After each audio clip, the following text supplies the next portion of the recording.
شما وعده کرده بودیم که انشاءالله سلسله صحبت های تاریخی خیش را که سال 2007 کرده بودیم و بعدا با بعض سبب ها منقطع شده بود انشاءالله ادامه خواهیم داد. و درباره عمر ابن عبدالعزیز عمر ثانی که الحمدلله مسجد جامع قزاقان با نام این بزرگمرد نامیده شده است با شما یک صحبت مختصر نیز داشتیم. الحال انشاءالله شروع میکنیم مختصرا درباره فضیلت اصحاب پیامبر صلی الله علیه و سلم، حکم اشخاصی که به دشنام و به قباحت گویی نسبت پیامبر صلی الله علیه و سلم مشغول میگردند و عقیده اهل سنت و الجماعه در مورد اصحاب رسول الله صلی الله علیه و سلم. بعدا اگر وقت امکان دهد انشاءالله مختصرا صحبت میکنیم، برای صحبت های زیاد با شما داشتیم. اگر وقت امکان دهد انشاءالله اندک از بعض گوشه های حیات حضرت ابوبکر صدیق و عمر فاروق که با شما ما صحبت های طولانی داشتیم در موضوع ایشان. من یاد دارم که در موضوع فضایل ابوبکر صدیق 5 ساعت صحبت کرده بودیم، در موضوع فضایل و فتوحات مسلمانان در زمان حضرت عمر فاروق 9 ساعت صحبت داشتیم. امروز کم گفته میگذاریم تا اینکه همون خاطره های پریشان باز یک جا جمع آوریم و بعد انشاءالله اگر خدا امکان داده باشد از همین روز شروع میکنیم با زمان خلافت حضرت عثمان ذی‌النورین و بعد از او خلافت علی ابن ابی طالب رضی الله عنهما. مفصلا صحبت میکنیم در این موضوع، زیرا که در این موضوع ها صحبت نکرده ایم. افسوس و صد افسوس که دیگر از گوشه و اطراف ها صدای بعض تاجیک پسران را که احمق شدهاند به ضلالت و گمراهی رفتهاند میشنویم. او کسایی را که نسبت اصحاب پیامبر صلی الله علیه و سلم قبحگویی را روا می‌دارند، سخنان ناشایسته میگویند، حتی با تلفن بعضی هاش جرأت کرده و به من مراجعت میکنند. بعضی به سعادت هایش است که اصحاب پیامبر صلی الله علیه و سلم از جمله عمرو بن عاص، معاویه، ابو سفیان و امثال اینا را دشنام حقارت میدهند.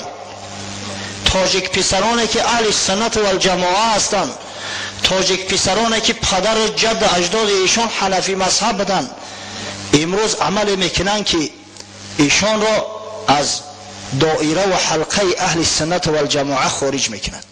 از همین خاطر در این موضوع های ان شاء الله بعد صحبت بسیار مفصل خواهد بود. اصحاب رسول الله صلی الله علیه و سلم افضل این امت هستند. شخصانی هستند که خدای بزرگ در قرآن رضامندی خیش را از عمل اونا، از رفتار اونا بیان کرده است. خاصتا او کسایی که همراه رسول الله صلی الله علیه و سلم در بیعت رضوان بودند، در حدیبیه.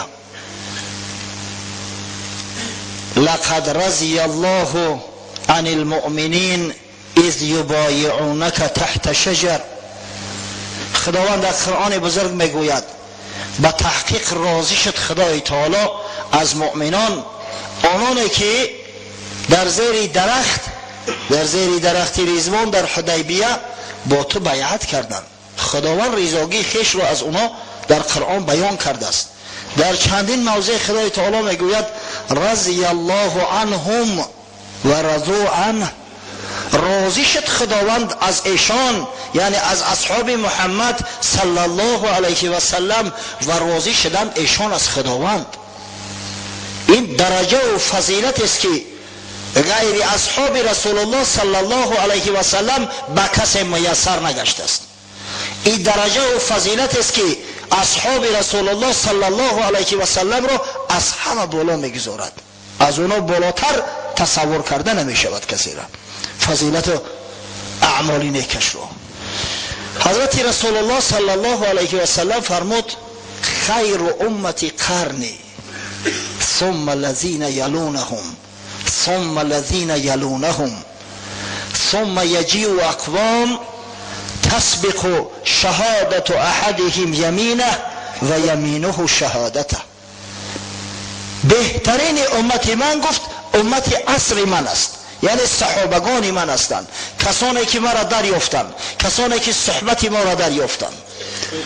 بعد اینها آنها میآیند از روی فضیلت که مایلی اصحاب هستند، بعد اصحاب آمدیان، یعنی شاگردای اصحاب که در تاریخ با نام تابعین یاد می شوند.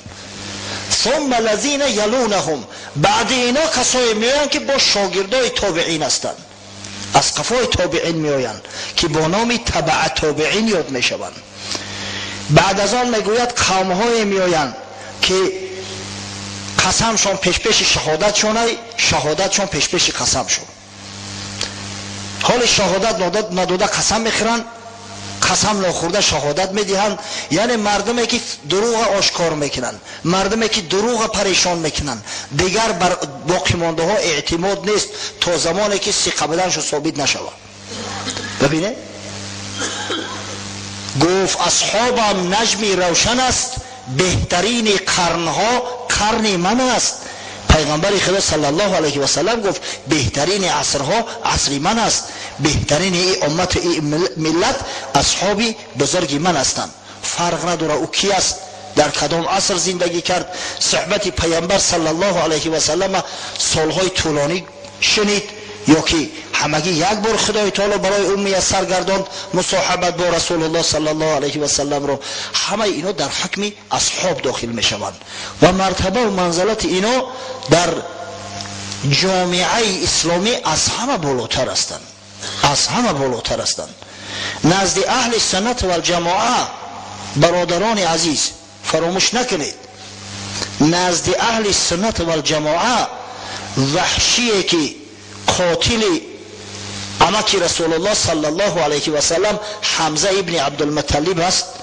وحشیه که بعد فتح مکه اسلام آورد، شاید یک بار صحبت پیامبر صلی الله علیه و سلم دریافته باشد.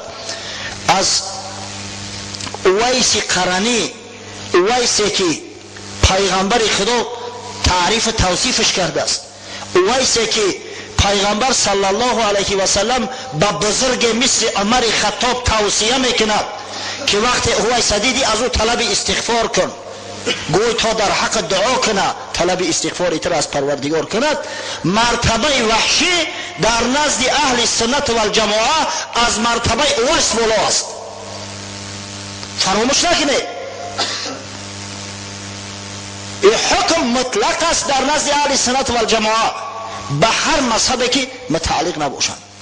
همه چیزی هست که مردم مسلمانای اهل سنت و الجماعه را از اهل هوا، از تشیع، از امثال اونا جدا میکنند. هر کسی همه حدود را ویران کرد، از همه حدود تجاوز کرد، او دیگه من بعد اهل سنت و الجماعه حساب نمیخورند. فراموش نکنید از ملت ناجیه، از مذهب ناجیه خارج میشوند. برای این مسئله جدی است، این مسئله اعتقادی است. دلیلش من از قرآن برات آوردم. السابقون السابقون اولئک المقربون. قرآن سر تا سر همه حجت است بر فضیلت اصحاب رسول الله صلی الله علیه و سلم. دلیلش من از حدیث های پیامبر صلی الله علیه و سلم آوردم. این حدیثی که بهترین امت من امت عصر من است، حدیث متفق علیه است، بخاری و مسلم روایتش کردیان. از حضرت ابو هریره و از حضرت ابی سعید خدری روایت است که پیامبر صلی الله علیه و سلم باره گفت لا تسوبوا اصحابی، لا تسوبوا اصحابی فوالذی نفسی بیده لو ان احدکم انفق فی سبیل الله مثل احد ذهبا ما ادرک مد احدهم ولا نصیفه. گفت صحابه های مرا دشنام ندهید. در اسباب نزول این حدیث آمده است، مثلا امام مسلم روایت میکند که بار بین دو صحابه پیغمبر مباحثه شد، یکیش دیگرش دشنام داد. میگویند خالد ابن ولید عبدالرحمن ابن عوف دشنام داد. حضرت بسیار غضبش کرد. ببینه یک صحابی دیگر دشنام داده است، چقدر غضبش کرد. اگه تصور کنه که یک نااهل احمق 1400 سال بعد صحابه پیغمبر را دشنام دهد، او چی حکم داره در پیش خدا و در پیش پیغمبر؟ صحابگان ما را گفت دشنام ندهید، 2 مراتبه.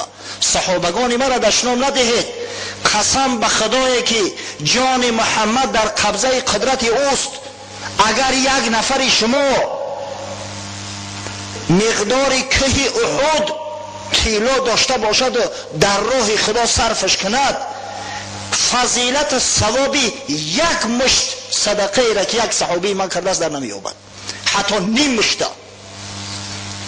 از این خاطر صحابه پیغمبر صلی الله علیه و سلم از همه بالا هستند. باره از شاگرد حضرت امام اعظم عبدالله ابن مبارک از محدثای بزرگ است، یک مرد سوال کرد، گفت یا عبدالله، گفت کی بزرگتر است، معاویه یا عمر ابن عبدالعزیز؟ معاویه بزرگ است یا عمر ابن عبدالعزیز؟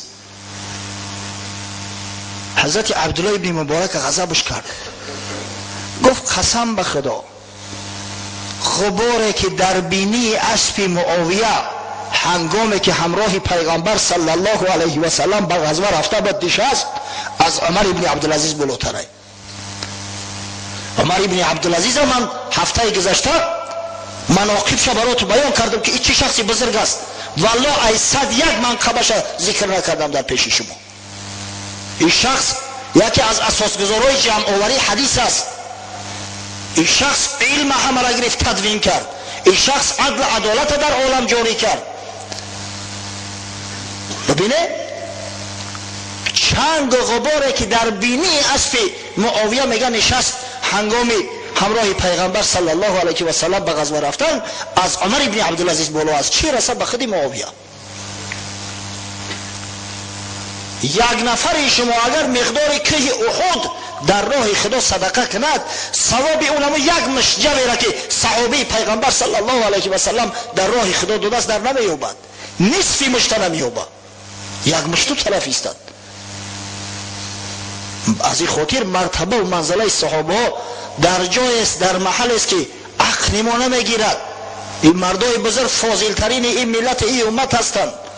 وای به حال کسی که طعنه و ملامت شو میکنه، وای به حال کسی که نسبت اونا به ادبی اظهار میکنه. فردا روز قیامت رقیب او محمد صلی الله علیه و سلم خواهد بود.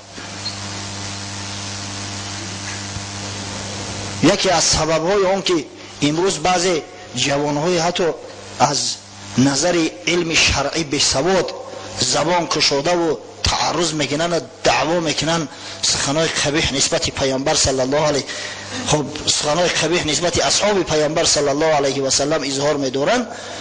انتشار یافتن کتب اهل تشیع در جامعه ما است.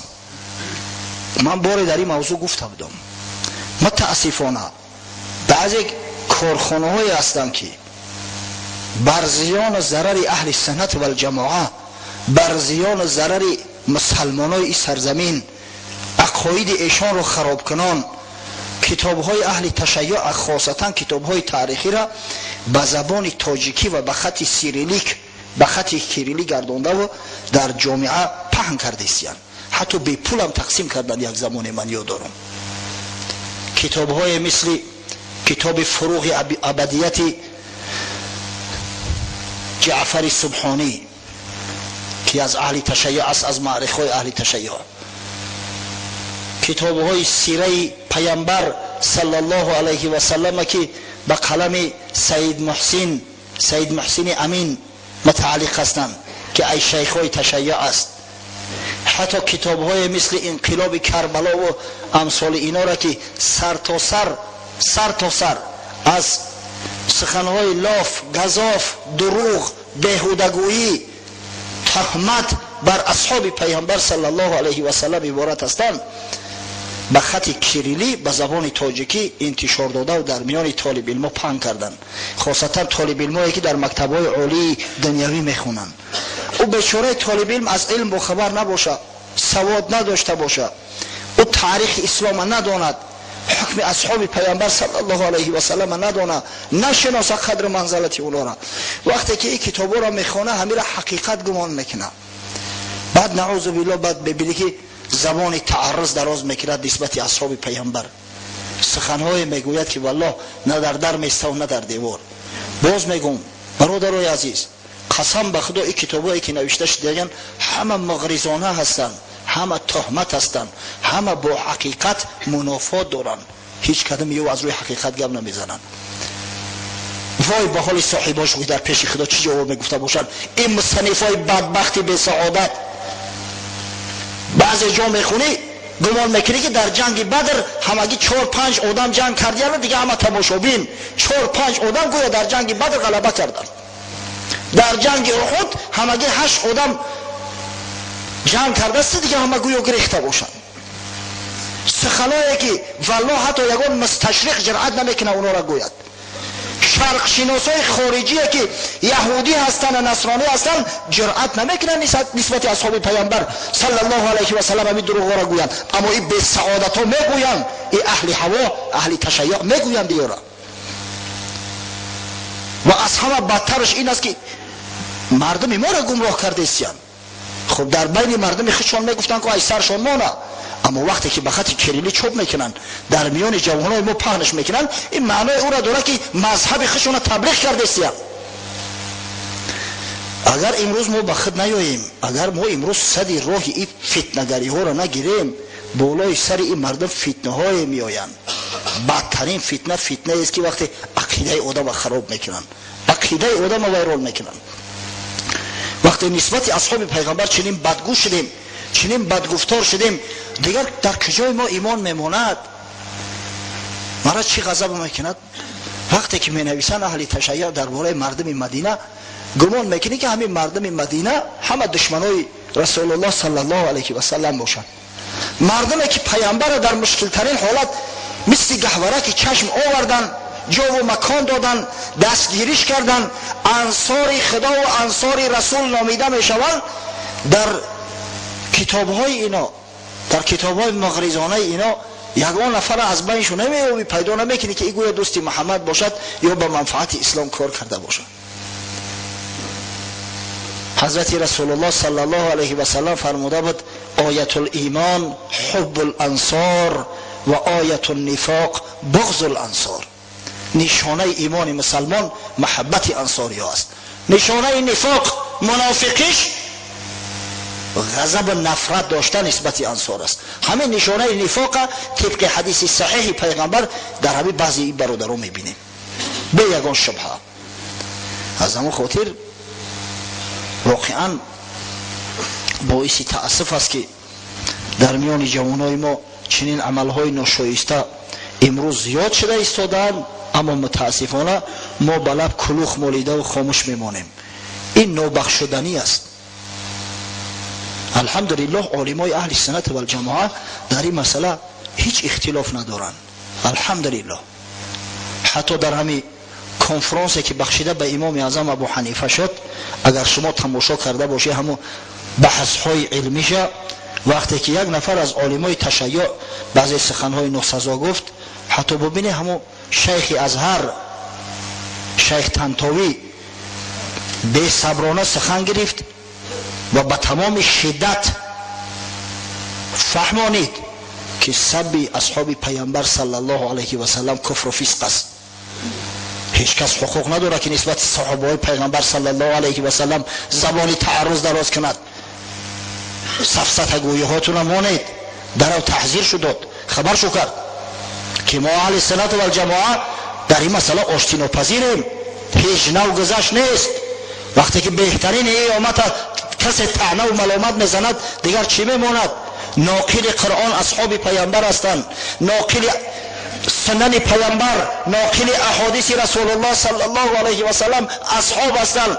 وقتی اصحاب کذاب گفتیم، وقتی اصحاب کافر گفتیم نعوذ بالله، وقتی اصحاب لعین گفتیم و حقارت کردیم، دیگه چی میمونه؟ پس ما در علم خود شک میکنیم، علم خود بر دروغ میشماریم. بسیار عاقبت های ناگوار دارد. حضرت شیخ عطار در مثنوی شریف روایت میکند برای تعلیم بعضی بی بصران احمقی که خودشو هیچ قدر و منزلت ندارن، اما زبان طعنه و ملامت نسبت امت اسلامی خاصتا نسبت اصحاب بزرگ رسول الله صلی الله علیه و سلم دراز میکنن. میفرماید سید عالم بخواست از کردگار، گفت کار امتم با من گذار، تا نیابد اطلاع هیچ کس بر گناه امت من یک نفس. حضرت رسول الله صلی الله علیه و سلم میگوید بار دعا کرد که پروردگارا همه سری امت فقط برای خودم آشکار کن، برای دیگران نه، تا اینکه از گناه امت من هیچ که با خبر نشود، اینا شرمنده و شرمساری روز قیامت نگردن. فقط همین سری امت برای خودم بگذار. حق تعالی گفت ای صدر کبار، گر ببینی آن گناهی بیشمار، تو نداری تاب آن حیران شوی، شرم آری و از میان پنهان شوی. حضرت خداوندی گفت یا حبیبی من ای محمد صلی الله علیه و سلم، اگر من این سیر اسرار امت در پیش تو آشکار کنم، تو وقت گناه های بعض بیبسرا را ببینی، گناه های بعض عاقب پدرها را ببینی، تو طاقت نمیکنی، میگریزی از بینشو، دیگه طاقت شنیدن گناه هاشو را نمیکنی. عایشه کبوت همچون جان تو را، سیر شد زودیل به یک بهتان تو را. عایشه که اینقدر تو دوستش میداری، به یک تهمتگرا بردی در خانه پدرش ماندیش، تا زمانی که خدای تعالی پاک بدن پاک دامن بدنش ثابت نکرد، نرفتی نگرفتی نه آوردیش. چون بگشتی از گرامی تر کسی، پرگناه هستند در امت بسه، تو نداری تابی چندان گناه، کار امت را رها کن با اله. وقتی از عزیزترین شخص گشتی، آخی در این امت تو یک بدبختای هستند که تو طاقت شنیدن گناهی اونا را نداری، شب تا سحر خلافش کنه که فلان عید مردم عید خود میدونن، بر روستا بگه خرواری خواه میکنن، 5 نماز تر کرده. تو طاقت برداشتن گناه های او را نداری، شنیدنش نداری. حتی بعد میگوی من بیزارم از ایتری امتم، بیزارم از نماینده های امت. تو نداری تاب چندان گناه، امتی خود را رها کن با اله. امت به خدا رها کن، حوالش به خدا کن. این من هستم که سیری امتی ترا میپوشونم، این من هستم که با مهلت شو میتم، این من هستم که با این امت بهترین امت میگم. به خاطر بعض صادقاش، به خاطر بعض خدا ترسا، به خاطر بعض ذاکرا و ساجدا. کار امت چه نه کار مصطفی است، کی شود این کار از گفتی تراست. و تو بدبخت وقتی که کار امت کار محمد صلی الله علیه و سلم نیست، تو کی هستی که در کار امت اخلاقی میکنی؟ تو کی هستی که کی کهنه را باد میتی؟ تو کی هستی که قدر دعوا و جنجال میکنی، از پشت حق میگردی؟ تو کی خودت؟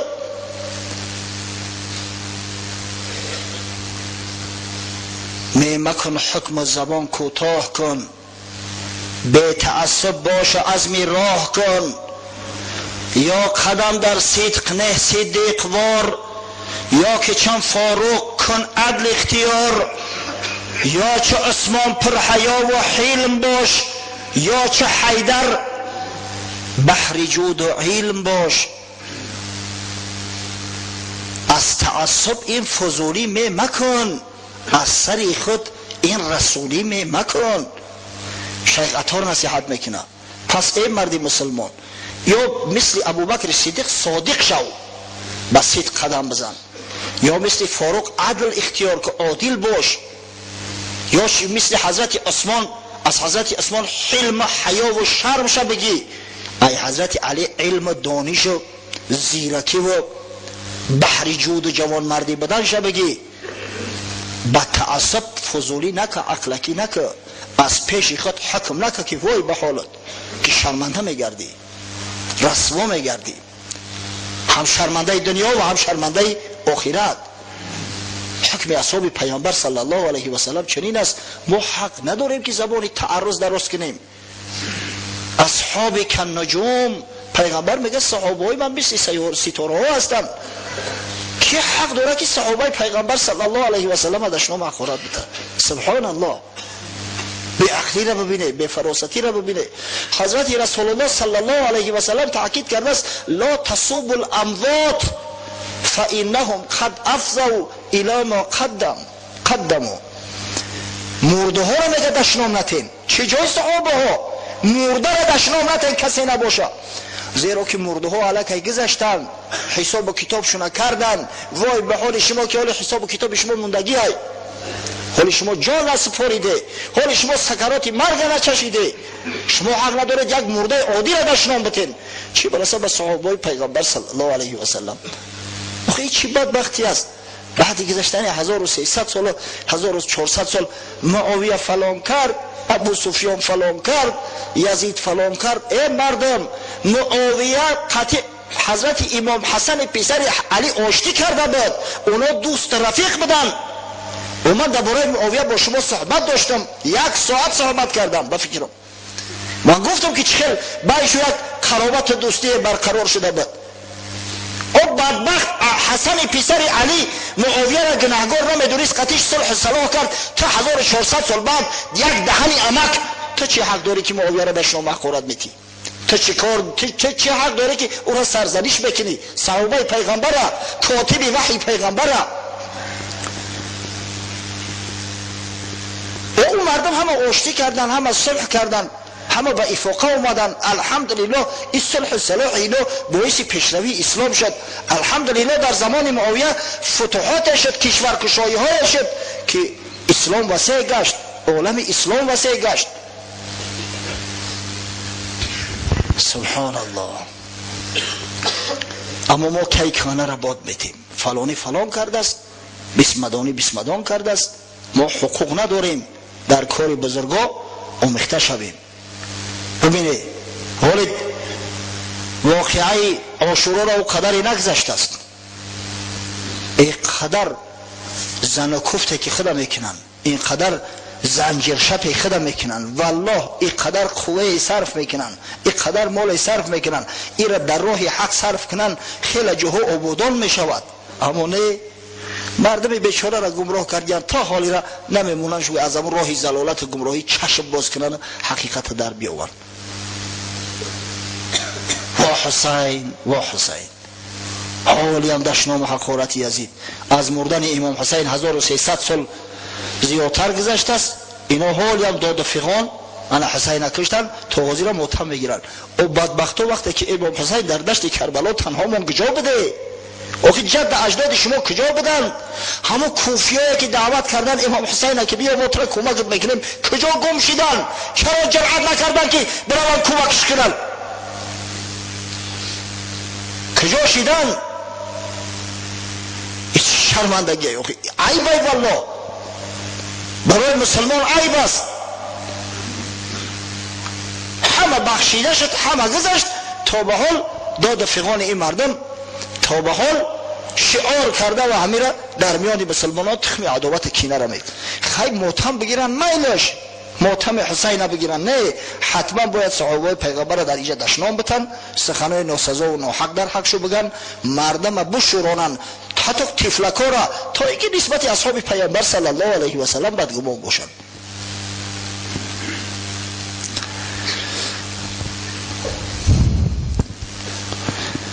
روز عاشورا الحمدلله ما اهل سنت و الجماعه روزه گرفتیم. با یه روز دیگر هم خط شیلوه کردیم. بعضی ها یه روز پیش گرفتن، بعضی ها یه روز بعدی عاشورا گرفتن.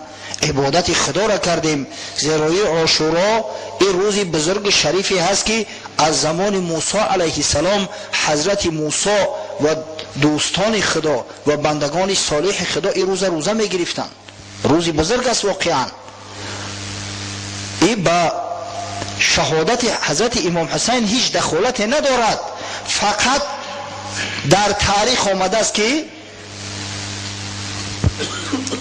تصادفاً حضرت امام حسین در همین روز شهید شده است. گمان نکنه که این روز عاشورا به خاطر شهید شدن امام حسین که بزرگ داشته می شود. نه، در مکه مکرمه که الکی در عبادت خدا شرک خوش کرده بودن، مردم بت پرست شده بودن، روز عاشورا را بزرگ می داشتن، بزرگش می داشتن. حتی در بعض روایات اومده است که در روز عاشورا پرده بالای کعبه را عوض میکرد قریش، همون روز عظیم میدونستند. این حدیث از مادر و بیبی عایشه روایت شده است در صحیح بخاری. و پیامبر صلی الله علیه و سلم نیز وقتی که از مکه به مدینه هجرت فرمود و مردم یهود وقتی دید در روز عاشورا روزه بگیرن، پرسید که این چه روز است؟ یعنی تعجبش کرد حضرت که اینا مثل قریشی ها روزه میگیرن. گفت این چه روز است؟ گفتند یا رسول الله هذا یوم عظیم، این روز بسیار روزی بزرگ است. بنی اسرائیل نجات داد و فرعون در همین روز غرق شد و موسی علیه السلام امروز روزه گرفت. حضرت صلی الله علیه و سلم گفت نحن احق بموسی منکم، ما با موسی از شما حق بیشتر داریم. حق ما نسبتی شما با موسی بیشتر است، زیرا ما موحدیم، ما همون خدایی را که حضرت موسی میپرستید بپرستیم و در عبادتش چیزی را شریک نمیسازیم. مثل شما کسی را پسر خدا نمیگیم، ملائکه را دخترای خدا نمیگیم. و خود میگه روزه گرفت و به اصحاب بزرگش هم امر کرد. در ابتدا روزه عاشورا واجب بود بر امت اسلامی، اما بعدا وقتی که ماه شریف رمضان آمد و فرض گشت، حضرت صلی الله علیه و سلم مردم مخیر گذاشت. گفت هر کسی بخواهد روزه گیرد و هر کسی خواهد افطار کند. یعنی روزه عاشورا به این ماتم امام حسین هیچ دخالت نداره برادرای عزیز. حتی من شنیدم که بعضی ها ما به شیعی ها مانند میشیم گفته روز عاشورا روزه نگرفتیم. این تماما دیگر چیز است. ما الحمدلله اهل سنت و الجماعه روز عاشورا را روزه میگیریم، عبادت خدا را میکنیم. ما اگر ذکر شهادت امام حسین هم کنیم فقط به او خاطر میکنیم که برای ما عبرت باشه که مثل امام حسین ثابت قدم باشیم در حق، از گفتن گپ حق نهراسیم، در طلب کردن کار حق ثابت قدم باشیم، تسلیم ظالمان نشویم. اما برای گریه و برای ناله نه. و بعد گذشتن 1300 1400 سال اولیا ماتم بگیریم ای بای. حضرت مولوی در مثنوی شریف یک قصه دارد، میفرماید روز عاشورا همه اهل حلب با بی انطاکیه اندر تا به شب، گیرد آید مرد زن جمع عظیم، ماتم آن خاندان دارد مقیم. در روز عاشورا میگه در شهر حلب که یک عیده از او مردم حلب، حتی بعضی میگن اکثر مردم حلب، شهر حلب در نظر دارم شیعی هستند، مردم جمع میشوند، میگه بعد گریه و ناله را سر میکنن، بشمرند آن رنجها و امتحان که از یزید شمر دید آن خاندان.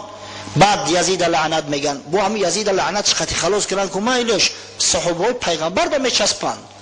بعضی به سعادتش زبان بدگویی را به حضرت ابوبکر حضرت عمر میرسونه. شخصایی که امام حسین از جایشو بیشتر دوست میداشتن، در ماتم امام حسین همه بزرگان هم دشنا معقولت میکنن. بدبختو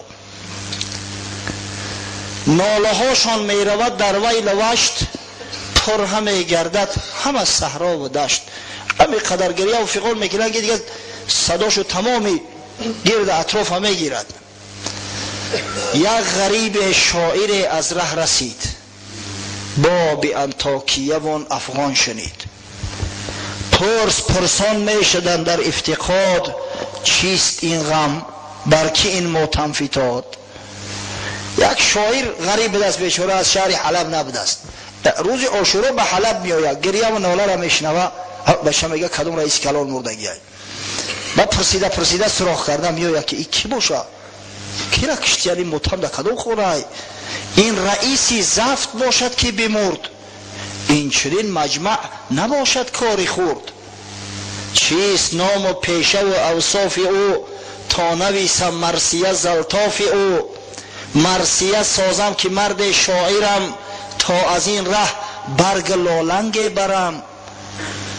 کی میگه یگون رئیس کلان ای، این قدر آدم جمع شده است، 10,000 آدم در ماتم اندک، در مصیبت اندک جمع نمیشوند. نامش چه نامش بگنده یا شعرش بنویسم، یگان مرثیه و سوگواریش بنویسم، یگان سنکار کنم.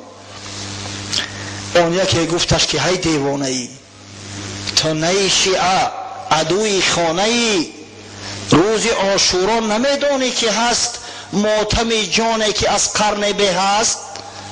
یا شیعه گفت بدبخت دیوانه ای، تو چی؟ تو نخونه دونی که همین روز عاشورا روز ماتم امام حسین ای؟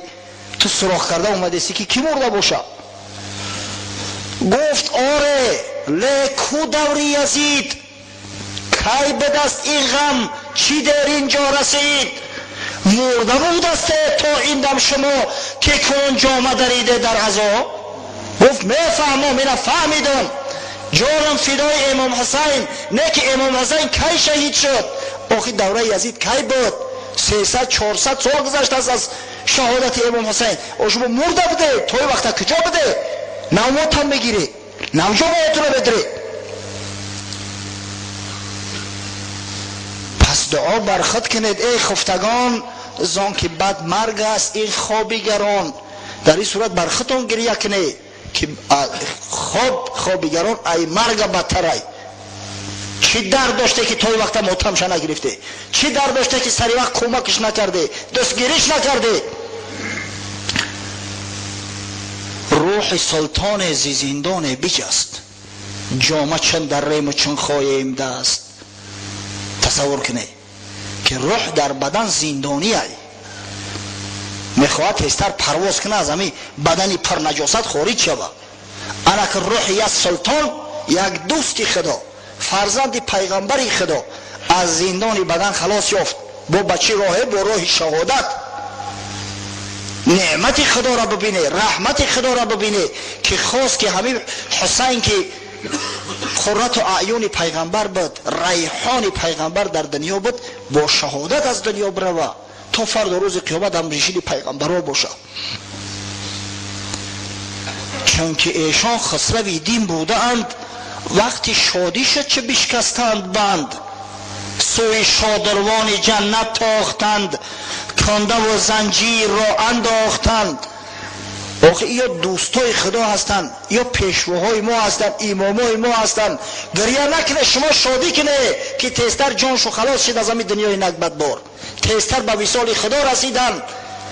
خدای تعالی به حبیبش محمد صلی الله علیه و سلم جبرئیل امین فرستاد، گفت به حبیب من بگو که یا محمد ساعت اجلت نزدیک آمد، اگر تو بخواهی من نمیگیرم روحی ترا، تا روز قیامت زندت میمونم. اما مردن حق است، هیچ که از چنگ اجل نمیره. اگر بخواهی زودتر به وصال من برسی بیو. حضرت رسول الله صلی الله علیه و سلم آخرین سخنی که به زبان رانده است قبل از قبض روحش، گفت الی رفیق الاعلا، من به سوی رفیق اعلا میرم، شما را چکار کنم؟ الی رفیق الاعلا. و وقتی که امام حسین به سوی پروردگار شتابان رفت، به سوی مغفرت خدا، به سوی جنتی که پهنش برابر 7 آسمان و 7 زمین است، شما چقدر گریه میکنی، چقدر روکنی و موکنی میکنی؟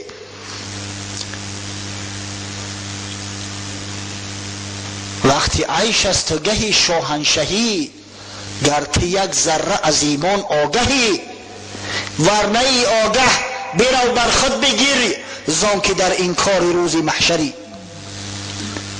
بر دل و دین خرابت نوحه کن، که نمی بیند بجز خاک کهان. اگر به شرطی که عقل فراست داشته باشی، تو میدونی که امروز روز خرسندی است، روز شادی است. اما اگر عقل نداشته باشی، بر خودت گریه که وای به حالت که تو در این کار روز محشری. تو مگر نمیدونی که بعد این دنیا دنیای دیگر است؟ از قفای دنیا دنیای وسیعی است که خدای تعالی در قرآن ارض الواسعش گفته است، زمین وسیع. بعد این دنیای نکبتبار برای مسلمان نعمت پروردگار میرسد، رحمت خدا میرسد، زود به وصال پروردگار میرسد بنده مؤمن. مرگ برای مؤمن رسیدن به وصال دوست است. اگر از این که غافل باشی، بر خودت گریه کن، زیرا که این چشم بدبختی تو غیر خاک کهنه چیزی را نمیبینه. آن که جودید آب را نکند دریغ، خاصه آن کو دید آن دریا و میخ. او شخصی که جو را دید، آبی روان دید، نهری روان دید، پروا یا ستیل ده ستیل او میکنه پروا نمیکنه نهر روانه پیشش رفته سه چیکار میکنه و ستیل اوی تره. از همین خاطر کام کسی را که به اقبال آخرت شیرین کردن او دیگه پروای دنیا نداره. چون از آن اقبال شیرین شد دهان، سرد شد بر آدمی ملک جهان. از این خاطر بعد 1300 سال و 400 سال این عملایی که یوم میکنن باور کنه از اسلام بوی نبردیان. کهنه کردن کینه و کدرتی که علاقه بخشیده شده است همین مگر از روی اسلام است، همین از روی عدالت است، از روی انصاف است. پیغمبر خدا صلی الله علیه و سلم میگه لا یحل للمسلم ان یهجر اخاه المسلم فوق ثلاث. برای مسلمان حلال نیست که برادر مسلمان خودش از 3 روز زیادتر قطعش قهری کنه. حلال نیست. شخصی را که علاقه مردیان استخواناشو پوسیده است کاه کهنه را با داده و کافتن تا حاضر در میان مسلمان ها کینه انداختن مگر از روی عقل است، از روی فراست است. و یک عیده جوانای احمقی ما با پیرو شدیم به اونا، با توتیوار سخنی اونا را تکرار میکنن. یک 3-4 روز پیش از این تلفن میکنه یک برادر، تلفن توسط تلفن اینقدر فهموندمش دیدم که بسیار فهمی کجروی احمق است. گفتم برادر بیا در پیشم بشه، این صحبت تلفنی نیست. من ترا یک شروع بفهمون اومد تو بسیار کج شدگی ولی جوان مرگی یا شستی رستت کردن میشوه. اگر به همین کجی اگر رفتی وای به حالت که تمام اگر میمونی دیگه در جهالت میمونی. از همین خاطر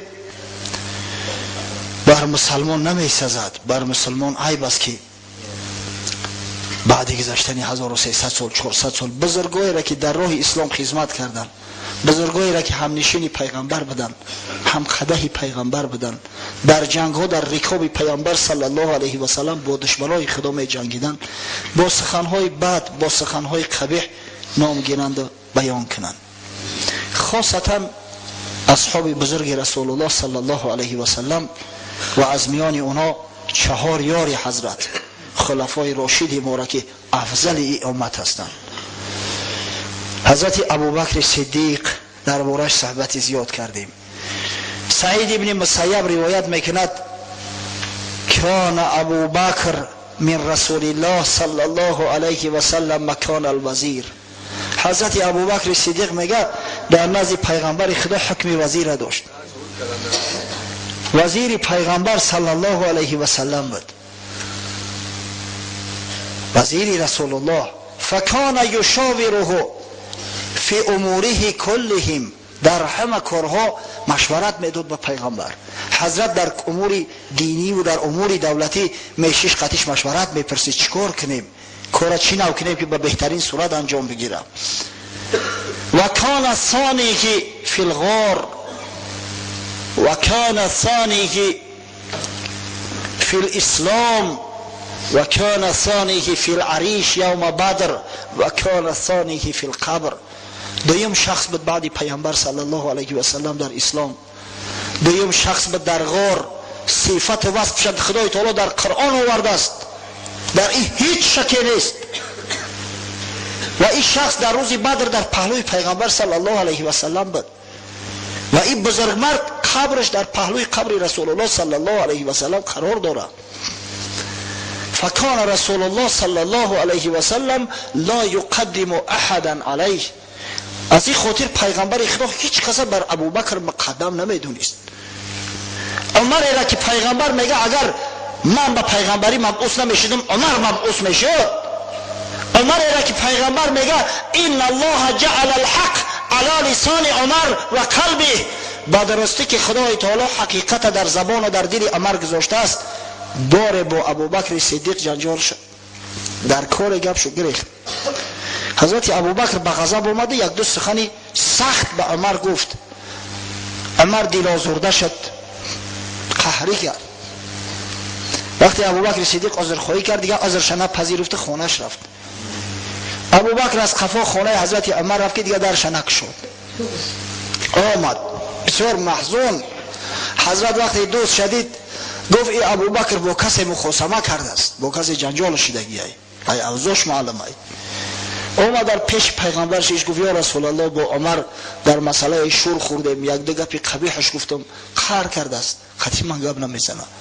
این حضرت عمر هم پشیمان شد از کاری کردگیش، از قفا آمد که گفتن ابوبکر نزد پیغمبر است. خیست اومد گفت السلام علیکم یا رسول الله. حضرت از غضب سلامش علیک نگرفت، سلام عمر علیک نگرفت، روش تابید. بعد حضرت ابوبکر اومد در پیش زانو زد گفت یا رسول الله قسم به خدا عیب از من است، از عمر نیست، کمبودی ای عمر نیست. بعد حضرت گشت گفت که وقتی که همه شما مرا ترک کرده گفته کذب تا دروغ گفتی. ابوبکر یگانه شخصی بود که گفت صدق، راست گفته است، با جان مالش در پیش من بیچاره بود، دستگیری من کرد. شما امروز با دوستی من قهری میکنید، شما با دوستی من گفت قهری میکنید. هر کسی با ابوبکر دشمنی میورزه با من دشمنی میورزه، با خدای من دشمنی میورزه. با همین تمام دیگر کسی جرأت نمیکرد که یک سخن نسبت ابوبکر به زبان بیاره. آقا حضرت حکم فرشته ها را داشت، به هیچ کس هم یگان امکان نمیداد که یک سخن ناجا را در حقش بگن. همین شخصی صالح وقتی که شخصی دشنام بوده چه میگه در حقش؟ این فراست، این عقل ما. در پیغمبر صلی الله علیه و سلم گفت انت عتیق الله من النار. یا ابوبکر گفت تو آزاد کرده خدا هستی از آتش دوزخ. خدا تو را از آتش دوزخ خلاصت کرده گیه، تو نجات یافتگی از آتش دوزخ. لو كنت متخذا خلیلا لاتخذت ابابکر خلیلا ولكنه اخي و صاحبي وقد اتخذ الله عز وجل صاحبكم خلیلا. متفق علیه. بخاری و مسلم روایت میکنن که پیغمبر خدا صلی الله علیه و سلم گفت اگر من از میان شما یگان دوست جانی اختیار میکردم ابوبکر صدیق اختیار میکردم. یکی ابوبکر برادر من است، رفیق من است، اما خلیل نیست. چرا؟ زیرا که خدا پیغمبر شما را خلیل خود گرفته است. من خلیل خدا هستم، من حبیب خدا هستم.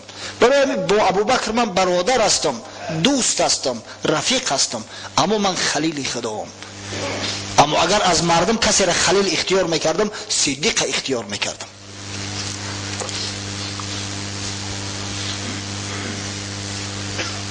حضرت چنان زاهد بود، از حد اصحاب پیامبر صلی الله علیه و سلم به شب زنده دار بود، دائم گریه میکرد، از شدت گریه قرآن خوندن نمیتونست.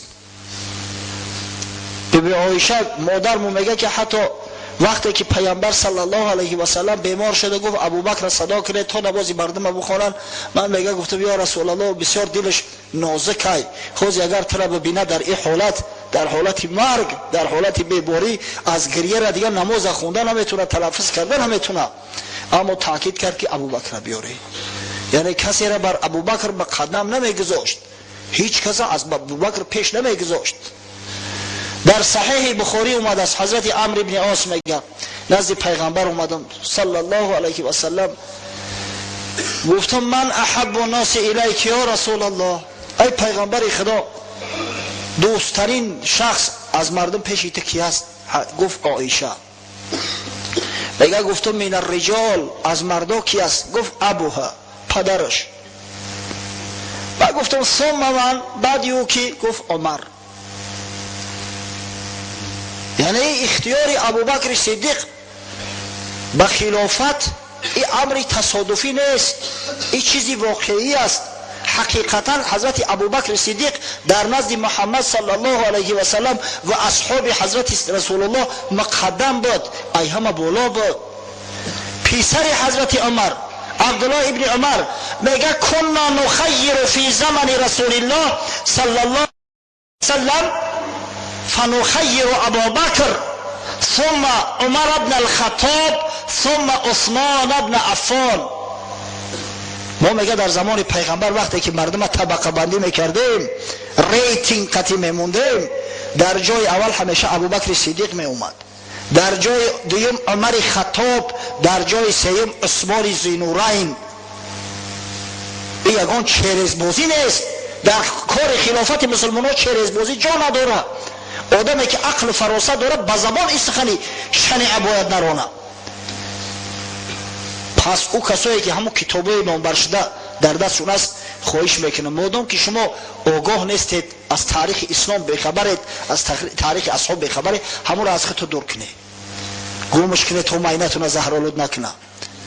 ماینه اگر زهرآلود شد برای پاک ساختن او خیلی جان کهاندن لازمه. سالها در کار است که او ماینه زهرآلود تازه شود، آزاده شود. باور کنید. از بحر یک کتابو بگذارید. گفتم کتاب فروغ ابدیت جعفر سبحانی، کتاب سیره پیامبر صلی الله علیه و سلم سید محسن امین و کتاب انقلاب کربلا مصنفش نامش از یادم رفت است، نیک یک شعری ما نوشته استش با به خط کلیلی گردونده استش. متاسفانه انا خدمت خرسانه برای ملت کردن انمی است. جای آنکه یک منفعت برای مردم برسونی خدمت خرسانه میکنی. خوشا به حال او جوان مردایی که برای این ملت خدمت اصیل کردن، خوشا به حال او پیشوا و رهبرایی که جشن امام اعظم ابو حنیفه را در این مملکت دایر ساختن تا مردم چنگ به مذهب ناب حضرت امام اعظم ابو حنیفه بزنن. وای به حال اونایی که عقیده مردم ما را زهرآلود میکنن. انشالله در دنیا هم شرمنده و رسوان، فردا روز قیامت هم شرمنده و رسوا میخیزن. حضرت شیخ عطار روایت میکند در منطقه تیرش یک مثنوی بسیار معروف دارد. ای که لاف از عقل از لب میزنی، پس چرا دم در تعصب میزنی؟ وقت دعوا میکنی که ما عقل داریم، ما اهل تشیع عقل رسا داریم، عقلگرا هستیم، پس چرا دم از تعصب میزنی؟ چرا اینقدر متعصب هستی؟ چرا اینقدر کور هستی، نابینا هستی، از حقیقت چشم پوشانی؟ در خلافت میل نیست بیخبر، میل کی آید زیب ابوبکر عمر. در خلافت میل نیست، چرزبازی نیست. هیچ وقت از ابوبکر عمر تصور کرده نمیشه و میل اگر بودی بر این دو مقتدا، هر دو کردندی پسر را پیشوا. اگر اینا که میل می داشتن و چرز میکردن، آخه هردشان فرزندای صالح داشتن، فرزندای جوانمرد داشتن، روی کار پسراشون چرا در جای خودشو تعیین نکردن؟ گر کنی تکذیب اصحاب رسول، قول پیغمبر نکردستی قبول. گفت هر یارم نجمی روشن است، بهترین قرنها قرنی من است. بهترین چه نزدی تو باشد بتر، کی توان گفتن تو را صاحب نظر. اگر تو اصحاب پیغمبر را دروغگو بشماری، پس تو قول پیغمبر خطر رد کردستی که پیغمبر گفت خیر امتی قرنی، بهترین امتی من امت اصلی من است. تو وقت بهترین را بدترین میگوی، وقت کی صاحب نظر هستی؟ کی صاحب عقل صاحب فراست هستی؟ دائما صدیق مردی راه بود، فارغ از کل عازم درگاه بود. مال و دختر کرد بر سر جان نیسار، ظلم نکرد این چنین کس شرم دار. ابوبکر جان فدا میتونست ظلم کنه؟ ابوبکر که خودش فدای محمد و شریعت غرای محمد صلی الله علیه و سلم کرد، میتونست که ظلم کنه؟ ابوبکر که از ترس خدا همیشه گریان بود، آب خنه که در پیشش میماندن گریه میکرد که این نعمت خدای تعالی را من چه شکرانه میکرده باشم، میتونه که ظلم کنه؟ در عمر گر میل بودی ذره، کی پسر کشتی به زخمی دره. عمر خطاب که اگر میل میداشت چرزبازی را میفهمید، به بعض روایات اومده است، البته در اسناد چو ضعف است اما اومده است که پسر خودش ابو شحمه را به زخمی دره هلاک کرد. وقتی ثابت شد که زنا کرده بود است باره در هنگام جوانی با یک دختری، سیرش نپوشانید، آشکار کرد در بین مردم و فرمید چنان زدنش که شهید شد، هلاک شد. همه خیلی آدم میل داره، همه آدم چرزبازی میکنه. در وقتی سکرات مرگ در بعضی تاریخ ها اومده است، گفتند یا امیرالمؤمنین جو کسی را خلیفه که حالی انشاءالله سر این موضوع میاییم، ولی وقتی که صحبت درباره خلیفه شدن حضرت عثمان ذی‌النورین میرود در این مسئله میاییم. گفتند در جات کسی را انتخاب که گفت من در وقت زنده بودن مسئولیت این ملت امت محمد صلی الله علیه و سلم به دوش داشتم، نمیخواهم که بعد مردن من مسئول این امت باشم، دیگه این سر من ساقط شده است، منو مجبور نکنی، مسئولیت در دوش گرفتن نمیخواهم. گفتن آقای عبدالله پسر جوانمرد از کلان صحابه پیغمبر شهسوار عالم امیر جای خودت تعیین کرد. گفت قسم به خدا که برای خدا این سخن نگفتی، سینی همو گوینده، قسم به خدا گفته این سخن برای خدا نگفتی. مردی را که زورش بزنی خودش نمیرسه چه خیلی من رهبر و پیشوای مسلمان ها تعیین کنم، گپش در زنی خودش نمیگذره، از کجای میتونه نظم اموری ملک مسلمان ها را اداره کنه؟ همین شخص میتونه که چریز بازی کنه؟ تصور کنه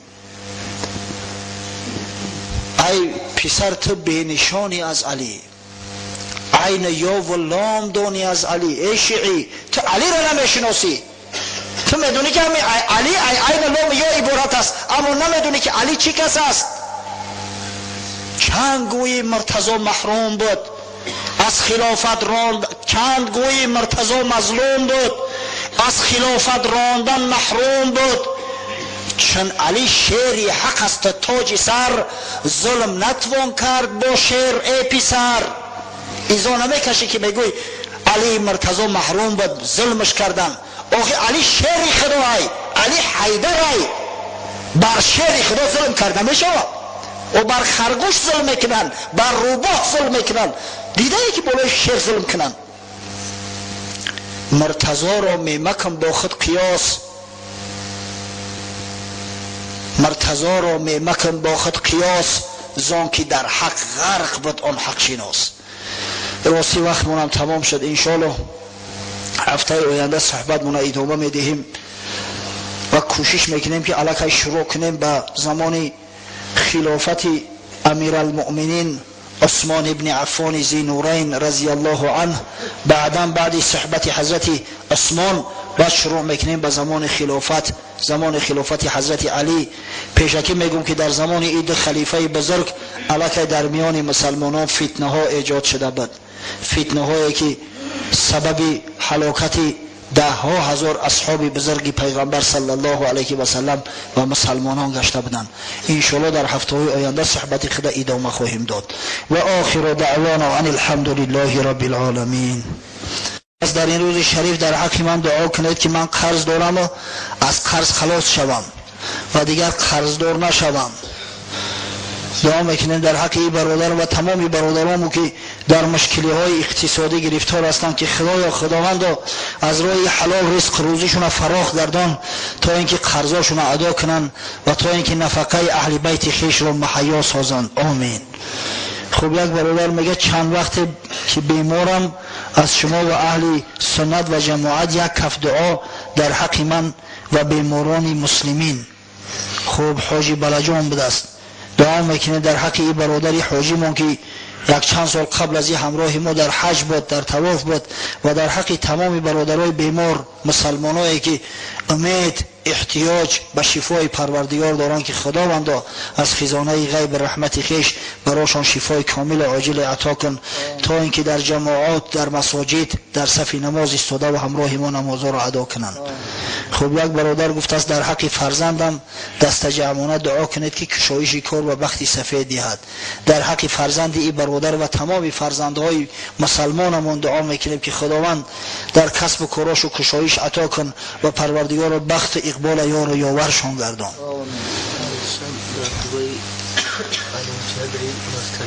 خب یک برادر گفته است که به المپیادا می رویم، طلبه‌های مکتب المپیادا می رفتیم، دعا کنه که جایهای نمایان را اشغال کنیم و در حق تمام دانشجویان دست جمعانه دعا کنید.